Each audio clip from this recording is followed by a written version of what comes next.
If you are reading this, then I am dead, and you are standing aboard a derelict Cyclone-class patrol ship, the USS Mistral, with her engines dead and her electrical systems non-functional.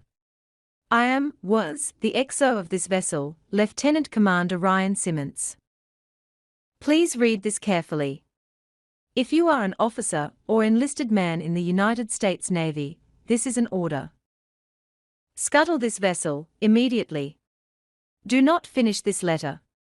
Get off the Mistral at once, and send her down. Consider this a quarantine scenario, all hands are likely dead. God help you if they are not. We are 8 days out of Kirkwall, tracking an intermittent and scrambled distress call from what appeared to be an Icelandic fishing vessel, the Magnusdóttir, deep in the no-fishing zone of the North Sea. We found the vessel, or rather, we found a mile-wide streak of oil and fragments, the largest of them still burning. The night before, the enlisted man on watch had reported seeing a flash of light on the horizon. The Magnusdóttir's crew was nowhere to be found, except for one lone fisherman, unburned and floating at the far end of the debris field. He had been shot in the forehead with a small-caliber revolver. When we fished his pale blue corpse from the frigid water, he was still clutching a fishing knife in one clamped hand. What we were able to piece together from the fragmented and confounding evidence was that for reasons unknown, the crew had been in conflict, resulting in the murder of at least one sailor, and the eventual sabotage and destruction of the ship. Visibility was only a few hundred feet, as we spent the next day drifting silently among the debris, in hopes of finding a survivor. The crew was spent the next day drifting silently among the debris, in hopes of finding a survivor. The crew was already visibly shaken by the discovery, the grim dread of the fog, and lone smoldering pieces of the Magnusdóttir that collided with our hull unsettled even the most seasoned of us. We had expected an easy cruise, and the simple retrieval of a dozen thankful Icelandic fishermen. What we got, at first, was a silent and oil-slick-coated sea, a single corpse, and more than a few nagging questions. The Mistral had just been serviced, after an extended tour with the Atlantic Fleet in Bahrain before her transfer to the North Sea. She was in good running order, so I can only assume that the initial mechanical failure was an act of sabotage, or of some external force. It happened the first night, when our final sweep had been completed, and we returned to the site of the Magnusdóttir's first transmission. There was nothing initially remarkable about the spot, a cold and lonely set of coordinates and little else. I was in my cabin, just settling down when the call sounded from the captain, offering little information, just a stern order to meet him on deck. Dressing quickly, I emerged from my cabin into a cloud of palpable unease and fear. The enlisted men and the junior officers were coursing through the ship towards the deck, like panicked rats. No one made eye contact, or spoke. There was none of the usual gallows humor, or camaraderie, that bubbles up in situations of limited information, just a grim inertia that pulled us out into the Arctic night. On deck, the night was unnaturally clear and cold, and the bright of the stars burned in the frosty air. Around us in every direction, just a few hundred yards away, the fog and clouds whirled, as if held at bay by our presence. The captain was at the railing leaning over along with the men on watch. I approached him, suddenly desperate and panicked to know what was happening, when I saw it, the light flooding up from beneath us. The sea was flat, like the surface of a mirror. The water was black, reflecting the pale pinpricks of the stars, but beneath the surface, something glowed with a cold light.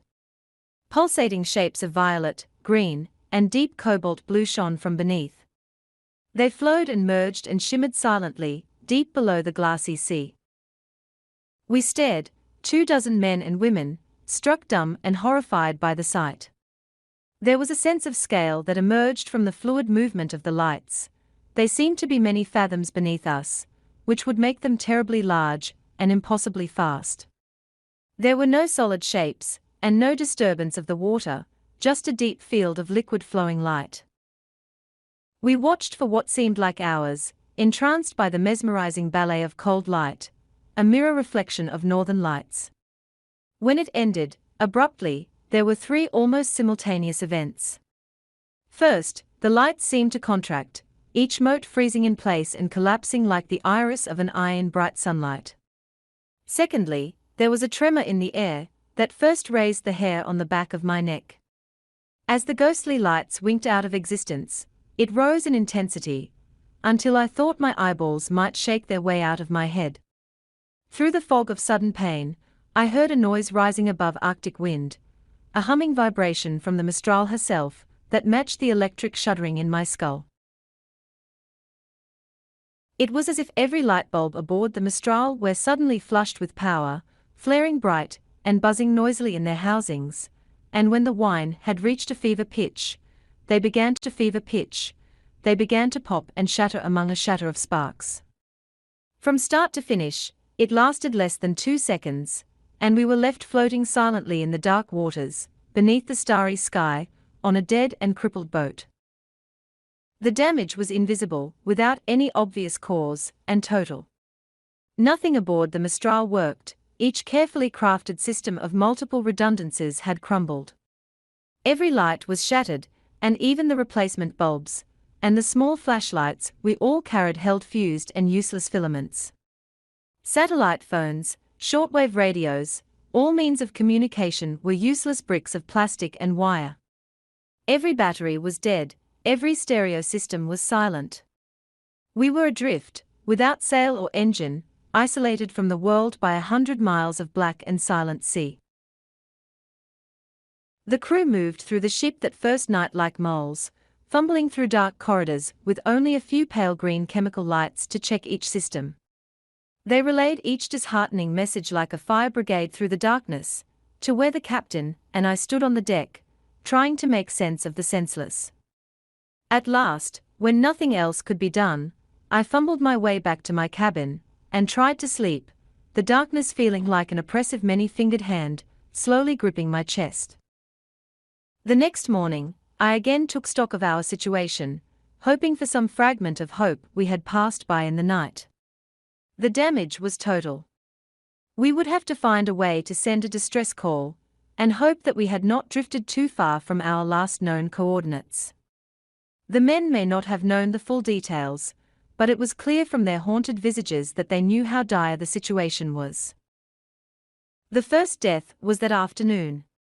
The sounds of screaming brought me above deck, and high in the gloom, I could see bright burning specks of light, descending slowly. My stomach turned, it was 2 signal flares drifting uselessly through the haze. Some damn fool had fired the signal flares. I burned with an unfamiliar and foreign rage, and rushed through the fog to the foredeck with hatred in my blood and my fists clamped tight. The scene that emerged from the fog broke me from my stupor. The enlisted man, a flare gun still in his hand, lay broken in a pool of blood. The captain stood over him clutching the railing, driving the heel of his boot repeatedly into the broken mess of the boy's skull. I realized then that the screaming I heard, the high keening wail, was coming from the captain, his face in a rictus of animal rage. Around them was a small crowd, standing motionless and silent, watching like sentinels. The captain turned to see me, and dropped into a crouch, his fingers wrapping around the flare gun, and he raised it level with my eyes. We stared for a long moment at each other, our eyes locked as he panted heavily, his face lightly spattered with blood.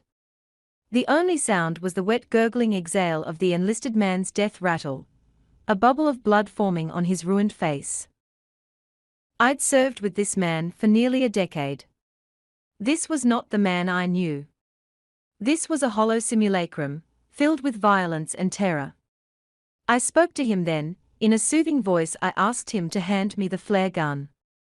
He said nothing at first, and then spoke, his voice a tiny trembling sound that was swallowed up by the thick gloom around us. He's murdered us, Ryan. The fog, the flares will never. He shook his head and clenched his eyes tight, as if he were trying to shake himself from a dream. Then he shuddered once, violently, his back arching like a seizure. "This little fuck has killed us," he choked out. The flare gun wavered in the air, and I took a step closer, reaching out for him. He opened his eyes and I froze again, as we stared silently at one another.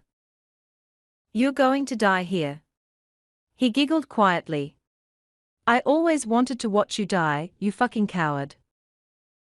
He titled his head back and laughed, one hyena-like bark to the grey sky, and then put the flare gun in his mouth and fired, the last flare igniting and temporarily bathing his head in a halo of magnesium orange and smoke. He tumbled back over the railing. If there was a splash when he hit the water, it was swallowed by the fog. I stood for what seemed like a very long time. It slowly dawned on me that I was alone, the silent audience having melted away below decks, no doubt taking the grim tale with them. I feared for morale, an absurd concern, I realized now, but could not move from the spot, as if sheer force of will would cause the sea to regurgitate this man, my friend. The first gunshot broke me from my reverie. In the emergency lockers, I found that a handful of flare guns remained, and I stuffed one into each pocket, and entered the dim passageway to below deck. Over the hollow retort of gunshots, other muffled sounds began to emerge, the choking sobs, the screams of pain and anger, all bringing the faint impression of the copper smell of blood. The dark was oppressive and thick as my heart rose in my chest. The pale fading light of the chemical glow sticks that hung at regular intervals illuminated the bare corridor, and I moved slowly toward my cabin. It had been sacked, and my service pistol was missing. The next two cabins held the corpses of the junior officers, their broken forms still in their bunks, skulls opened like blossoming flowers under the point-blank shots. I felt the distinct and irrational desire to run on deck and leap overboard, to swim away from the boat into the unknown sea. I gripped a flare gun and held it out ahead of me, less like a weapon and more like a talisman, and began to pace slowly down the corridor, to the enlisted bunks. The door was wide open, and the smell of blood and fear and shit was nauseating. As my eyes slowly adjusted to the dim, I saw a field of bodies, torn, shredded, and shattered by bullets and makeshift clubs. A few of the men still moved, twitching slightly. I watched in frozen terror as one man, his face a mask of blood and rage, turned up his head to regard me, and with a weak cry of rage, began to drag himself with his arms, trailing a broken and shattered leg, towards me. From the shadows, another form pounced on him, a boot digging into the wounded man's back with a wet cracking sound. I recognized the attacker's face in the green chemical dim, a quiet and bookish young man. Like the captain, this was not the man I knew, this was a beast that wore his skin. He reached down and grabbed the wounded man's jaw, thumb slipping into mouth. The wounded man growled, a feral mindless sound, and tried to bite down, but his attacker gripped tight, and pulled. The jaw came off with the sound of tearing tendons, and a ululating shriek that vanished into the air. I was no longer breathing, holding silently at the entrance, but the attacker snapped his head up to see me, nostrils flaring. The jawbone hit the floor with a meaty sound, and he lunged toward me with silent animal grace. I fired the flare gun, and it hit him square in the chest. His shirt caught fire, and all air escaped his lungs with a sudden forceful exhale, but impossibly, he continued on towards me. As I passed through the portal and slammed the door, the fire had climbed into his hair, and he was squealing now, his clawed hands still outstretched towards me. I felt him impact against the door, and saw that nightmare visage wreathed in fire through the small porthole, lips already burnt away to reveal 2 rows of perfect teeth. He wailed and began to smash his burning form against the door. Once, twice, 3 times, and then silence. I raised my eyes to the porthole, and saw only the faint image of the burning shape, as it disappeared into the darkness. All conscious thought evaporated and I fled from that charnel house. I have barricaded all entrances to below deck now, and have doomed myself to slow death, at the hands of the enveloping cold. I can still hear the living ones down there, screaming and banging on the doors. They are not the men that I knew. I console myself with this thought, as I leave them in the dark to starve or murder each other. If you have read this far, and have not fled these waters, or God forbid, are still aboard the Mistral, then I beg you again, leave now, while you can. Do not look below deck, there are none of us left to save, and certainly none worth saving. It's cold now, and the fading day surrendering the grey light to the dark. There are no stars this night, nothing but the heavy blanket of night. If I could get below, I would find some way of destroying the Mistral, like the brave men of the Magnus Dotti, but it's too late. The most I can make of my last moments, as all feeling flees my extremities, and writing becomes impossible, is a warning. Please, send us into the deep, tell no, never return. There are things and primal desires older than man,